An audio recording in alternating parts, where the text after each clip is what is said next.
ಕನ್ನಡ ಸವಿರುಚಿಗೆ ಎಲ್ರಿಗೂ ಸ್ವಾಗತ ಫ್ರೆಂಡ್ಸ್. ಇವತ್ತು ನಾನು ಚಿಕ್ಕವರಿಂದ ದೊಡ್ಡವ್ರ ತನಕ ಇಷ್ಟಪಡುವಂಥ ಒಂದು ಸಿಹಿ ತಿಂಡಿನ ಇವತ್ತಿನ ದಿನ ನಾನು ಶೇರ್ ಮಾಡ್ತಾ ಇದ್ದೀನಿ. ನಾನಿವತ್ತು ಹಸಿ ತೆಂಗಿನಕಾಯಿನ ಬಳಸ್ಕೊಂಡು ಕೊಬ್ಬರಿ ಮಿಠಾಯಿನ ಮಾಡ್ತಾಯಿದ್ದೀನಿ. ಪೂಜೆ ಮಾಡಿರ್ತೀವಿ, ತೆಂಗಿನಕಾಯಿಗಳು ಉಳಿದಿರುತ್ತೆ. ಆ ಟೈಮಲ್ಲಿ ನಾವು ಈ ರೆಸಿಪಿನ ಮಾಡಿದ್ರೆ, ಅಂದರೆ ಈ ಸ್ವೀಟ್ನ ಮಾಡಿದ್ರೆ ಪ್ರತಿಯೊಬ್ಬರು ಇಷ್ಟಪಡ್ತಾರೆ. ಹಾಗಿದ್ರೆ ಏನು ಮಾಡೋದು ಅಂತ ನೋಡೋಣ ಬನ್ನಿ. ಮೊದಲಿಗೆ ನಾನಿಲ್ಲಿ ಒಂದು ಪ್ಲೇಟಲ್ಲಿ ತೆಂಗಿನಕಾಯಿ ಸಿಪ್ಪೆ ತೆಗೆದು, ಅಂದರೆ ತೆಂಗಿನಕಾಯಿ ಮೇಲಿರುವಂಥ ಬ್ಲ್ಯಾಕ್ ಕಲರ್ ಇರುತ್ತಲ್ವ, ಅದನ್ನು ತೆಗೆದುಬಿಟ್ಟು ಈ ರೀತಿ ಸಣ್ಣ ಸಣ್ಣ ಪೀಸ್ ಮಾಡಿ ಒಂದು ಪ್ಲೇಟಲ್ಲಿ ಇಟ್ಕೊಂಡಿದ್ದೀನಿ. ನಾನಿಲ್ಲಿ 2 ಓಲ್ಡ್ ತೆಂಗಿನಕಾಯಿನ ಬಳಸ್ತಾ ಇರೋದು. ಪೂಜೆ ಮಾಡಿರ್ತೀವಿ, ಆ ತೆಂಗಿನಕಾಯಿನ ನಾವು ಕೆಲವು ಅಡುಗೆಗಳಿಗೆ ಬಳಸೋ ಆಗಿರೋದಿಲ್ಲ. ಆ ಟೈಮಲ್ಲಿ ನಾವು ಸ್ವೀಟ್ ಮಾಡಬೇಕು ಅಂತ ಇದ್ದರೆ ಈ ಸ್ವೀಟ್ನ ನಾವು ಈಸಿಯಾಗಿ ಮಾಡ್ಬೋದು. ಪ್ರತಿಯೊಬ್ಬರು ಇಷ್ಟಪಟ್ಟು ತಿಂತಾರೆ. ಈ ರೀತಿ ಸಣ್ಣ ಸಣ್ಣ ಪೀಸಾಗಿ ಕಟ್ ಮಾಡಿ ಇಟ್ಕೊಂಡಿರೋ ಅಂಥ ತೆಂಗಿನಕಾಯಿನ ಮಿಕ್ಸಿ ಜಾರ್ಗೆ ಹಾಕ್ಕೊಂಡು ಜಸ್ಟ್ ಒಂದು ರೌಂಡು ಗ್ರೈಂಡ್ ಮಾಡಿದ್ರೆ ಸಾಕು. ಅಷ್ಟು ನುಣ್ಣಗಾದರೆ ಸಾಕು, ತುಂಬ ನುಣ್ಣಗಾಗಬೇಕು ಅಂತ ಏನಿಲ್ಲ.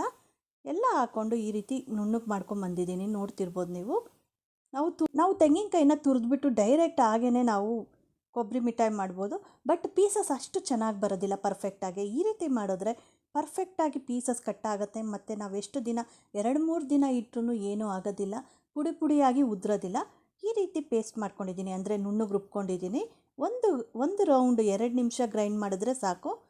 ಇಷ್ಟು ತೆಂಗಿನಕಾಯಲ್ಲಿ 1.5 ಗ್ಲಾಸಷ್ಟು ತೆಂಗಿನಕಾಯಿ ಪುಡಿ ಸಿಕ್ಕಿದೆ. 3/4 ಗ್ಲಾಸಷ್ಟು ಸಕ್ಕರೆನ ತೊಗೊಂಡಿಟ್ಕೊಂಡಿದ್ದೀನಿ ನಾನು.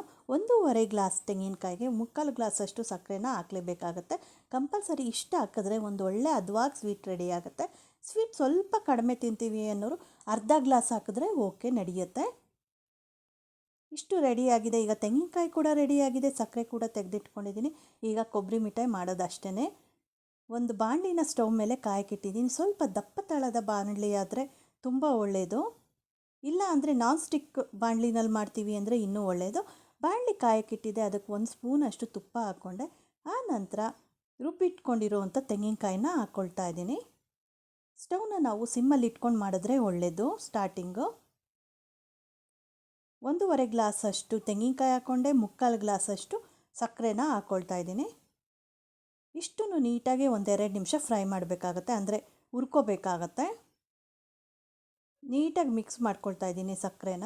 ನಾವು ಎಲ್ಲಿ ತನಕ ಇದನ್ನು ಹುರಿಬೇಕು ಅಂತ ಅಂದರೆ ಸಕ್ಕರೆ ನೀಟಾಗಿ ಚೆನ್ನಾಗಿ ಮೆಲ್ಟಾಗಿ ಅದು ಒಂದು ರೀತಿ ಪಾಕ ಥರ ಬಿಡುತ್ತೆ. ಅಲ್ಲಿ ತನಕ ನಾವು ಸಕ್ಕರೆನ ಹುರಿಬೇಕಾಗತ್ತೆ, ತೆಂಗಿನಕಾಯಿ ಜೊತೆ ಹೊಂದ್ಕೊಳ್ಳೋ ರೀತಿ. ಈಗ ಇನ್ನೂ ಮೆಲ್ಟ್ ಆಗ್ತಾ ಇದೆ.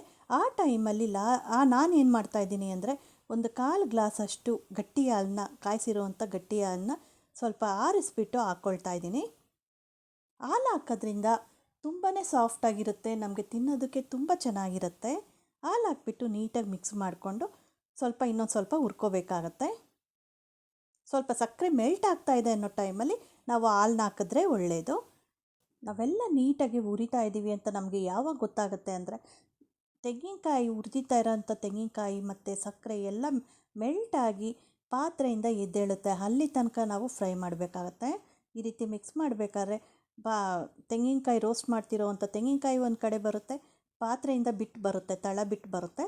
ಅಲ್ಲಿ ತನಕ ನಾವು ಫ್ರೈ ಮಾಡಿಕೊಂಡ್ರೆ ಒಳ್ಳೆಯದು. ಈಗ ಲಾಸ್ಟಲ್ಲಿ ನಾವು ಇದಕ್ಕೆ 1 ಸ್ಪೂನಷ್ಟು ಸಕ್ಕರೆ ಜೊತೆಗೆ ನಾನು ಒಂದು 4 ಏಲಕ್ಕಿನ ಹಾಕಿ ಪುಡಿ ಮಾಡ್ಕೊಂಡಿದ್ದೆ, ಅಂದರೆ ಕುಟ್ಕೊಂಡೇ ಪುಡಿ ಮಾಡ್ಕೊಂಡಿದ್ದೆ.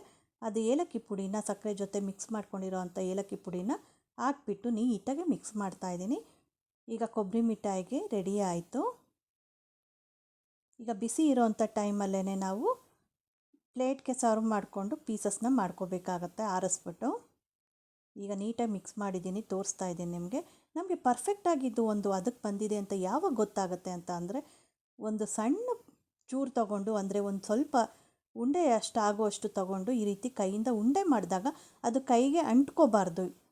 ತೋರಿಸ್ತಾ ಇದ್ದೀನಿ ನೋಡಿ ನಿಮಗೆ, ಕೈಗೆ ಒಂದು ಚೂರು ಸಹ ಅಂಟಿಲ್ಲ. ಈ ರೀತಿ ಉಂಡೆ ಮಾಡಿದ್ರೆ ಪರ್ಫೆಕ್ಟಾಗಿ ಉಂಡೆ ಆಗಬೇಕು.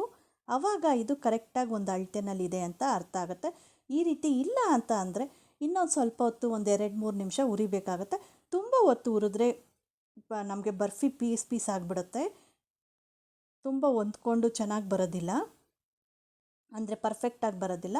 ಈಗ ಅದನ್ನು ಡೈರೆಕ್ಟ್ ಇಮಿಡಿಯೇಟ್ ಬಿಸಿ ಇರೋವಂಥ ಟೈಮಲ್ಲೇ ಒಂದು ಪ್ಲೇಟ್ಗೆ ತುಪ್ಪ ಹಾಕ್ಕೊಂಡು ಒಂದು ಅರ್ಧ ಸ್ಪೂನಷ್ಟು ಎಲ್ಲ ಕಡೆ ಸ್ಪ್ರೆಡ್ ಮಾಡಿಕೊಂಡು ಈಗ ಬಿಸಿ ಇರೋವಂಥ ತೆಂಗಿನಕಾಯಿ ಮತ್ತು ಸಕ್ಕರೆ ಹಾಲು ಮಿಕ್ಸ್ ಮಾಡಿ ನಾವು ಫ್ರೈ ಮಾಡ್ಕೊಂಡಿದ್ವಲ್ಲ, ಆ ಮಿಶ್ರಣನ ಇದಕ್ಕೆ ಹಾಕ್ಕೊಳ್ತಾ ಇದ್ದೀನಿ. ಪ್ಲೇಟ್ಗೆ ಹಾಕ್ಕೊಂಡು ನೀಟಾಗಿ ಸ್ಪ್ರೆಡ್ ಮಾಡ್ಕೊತಾ ಇದ್ದೀನಿ ಎಲ್ಲ ಕಡೆನೂ.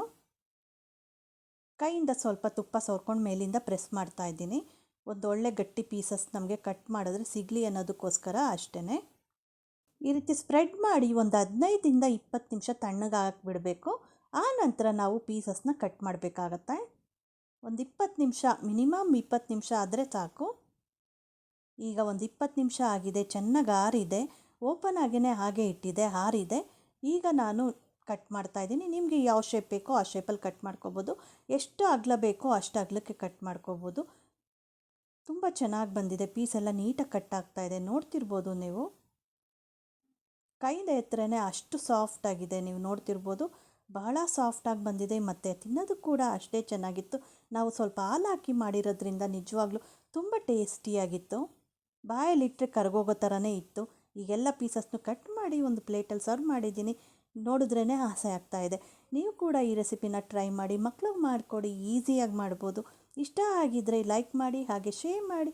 ಯಾರೆಲ್ಲ ಹೊಸ್ದಾಗಿ ನನ್ನ ಚಾನಲ್ ನೋಡ್ತಾ ಇದ್ದೀರಾ ದಯವಿಟ್ಟು ಸಬ್ಸ್ಕ್ರೈಬ್ ಮಾಡ್ಕೊಂಡು ನೋಡಿ. ಮತ್ತೆ ಸಿಗ್ತೀನಿ ಇನ್ನೊಂದು ವೀಡಿಯೋದಲ್ಲಿ. Thank you for watching.